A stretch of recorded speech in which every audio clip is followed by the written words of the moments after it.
My background, like I said, been down in Texas 20 years, originally from here. We own Icon Meals, had the meal prep company for about 5 years now. Currently operate, run about 50 to 60,000 meals a week out of the current facility, have a capacity in that facility for about 250,000 meals a week. So a lot of different things there. And one of the key pieces to what we've done in business is really understanding the customer. And I've had 3 other businesses outside of the meal prep. I've never worked for anyone, so probably the most unemployable person ever, but that's maybe a good thing, as you can probably relate. Most of you guys are self-employed in different things, but going in and really understanding. I'm not going to go into this because Bedros really told you guys about who you're actually, what you're looking for, right? Who are you selling to? What need are you meeting? It goes into their avatar. So I'm not going to break that down, but you guys know, okay, it's not the market, not the industry. You got to pinpoint that ideal customer. And for us, that really meant, of course, matching that need to solution. And that's what you guys are doing. You guys are figuring out those different points.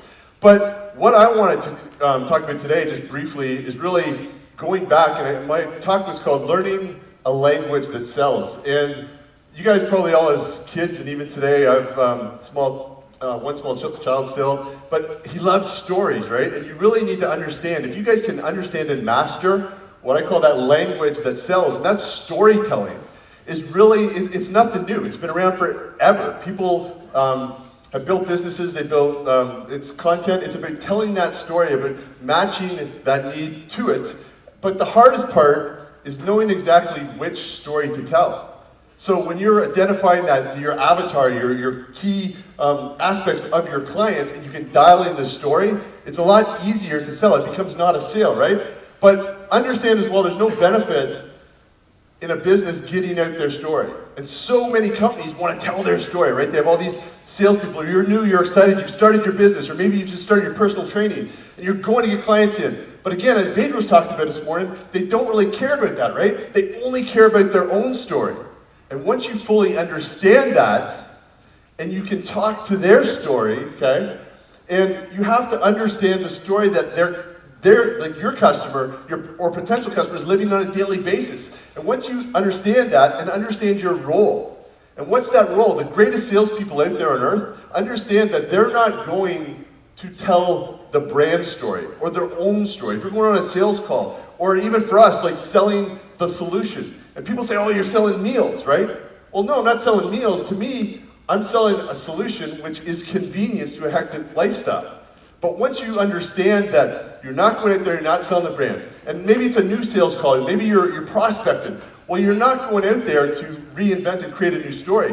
Once you understand that you, as a salesperson, and guys, people say, well, I don't sell. I say, BS. Everyone sells in life, right? You're either buying or you're selling, okay? So from that standpoint, once you understand that, you're going into a pre-existing story. Because why? Every client has their own story, right? You're entering a pre-existing story, and you're taking on the supporting role, key factor, okay? Supporting role to help who, and we'll talk about this in a second, the title was, are you the hero or the guide? To help support the hero, okay, who is your client, achieve their goals. Sales is a zero-sum game. It's easy. So know what your customer wants. And everyone we talked to, I've heard a lot of things today about explaining what your customer wants and stuff, but understanding, guys, people buy from clarity. I see so many people out there and so many companies that you go to someone's website, what are they doing? They're selling 33 different things. How do you define and dial in exactly what your customer wants based on the story, okay? And then laying out a process to do that. You guys, who's seen the Bourne Identity here? Jason Bourne, right? Okay, so if you go in, and in the first 12 minutes, let's say, if you don't understand that he's got amnesia, right? He's got these special powers and he's really trying to figure it out, and let's say there was a bunch of other mumble jumble in there, what are you going to do? You're going to walk away, right? Because you're bored, you're not dialed in. So really understanding what the customer wants, then you can go forward and continue building that story out. And all stories have to have 3 things. Most businesses, what do they sell to?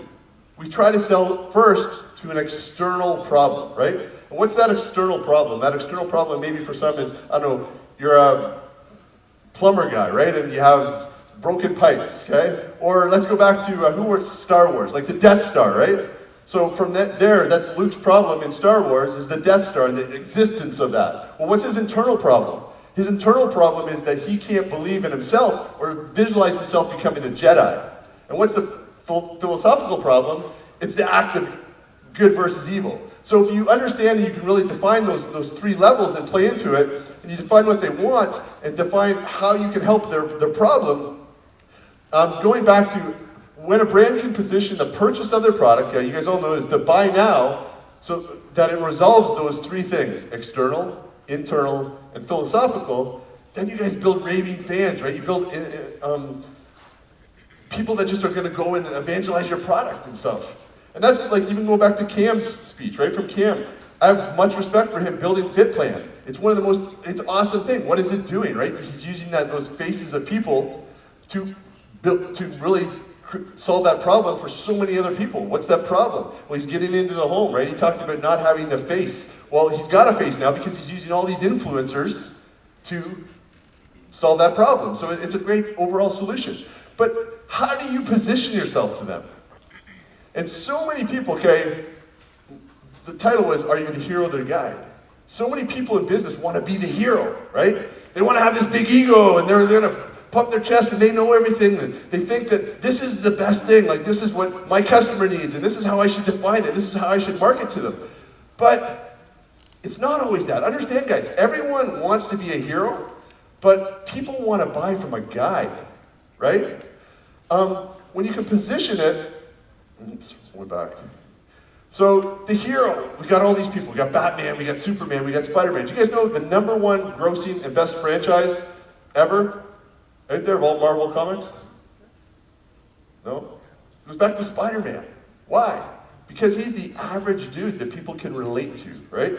Okay? He's not like Batman chiseled and this and Superman and blah, blah, blah. He's just a normal guy.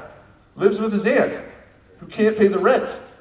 Has different problems, and people relate to that, right? So that plays in. But here's the key factor, and you guys, once you understand this, you go, holy crap, this is an aha moment. Every customer self-identifies as a hero. You guys listen to that? Every customer self-identifies as a hero. So if you're playing that role of the hero, you're already, okay, subconsciously competing with who? Your potential client's ego.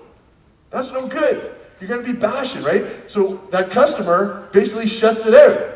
And they can't even hear the message. Doesn't matter what you're saying. So when you understand that and you take on the supporting role of identifying your client as the hero, everything's easy. Because people don't buy products from brands that position themselves as the hero. They're going to buy brands that think their customers are heroes. And then what are they doing? They're providing the tools, okay, for them to win in whatever vertical or whatever segment of business that is. I have to tell you guys, though, before I step off stage, if you guys haven't a chance, you grab the book, read that book. That book, Man Up, kicks you in the rear end. You guys will enjoy it. You guys need to pass that on. I say, after you read it, pass that book on to 3 other people. Okay? And even your clients, if you have a personal training business, I'd be referring them to go, because when those people go and they read that book, they're going to, holy crap, I need to get my life in. Bedros just didn't have to work for you. He just took his foot and kicked their rear end, and they're coming back to you ready to go. So you guys just took all this.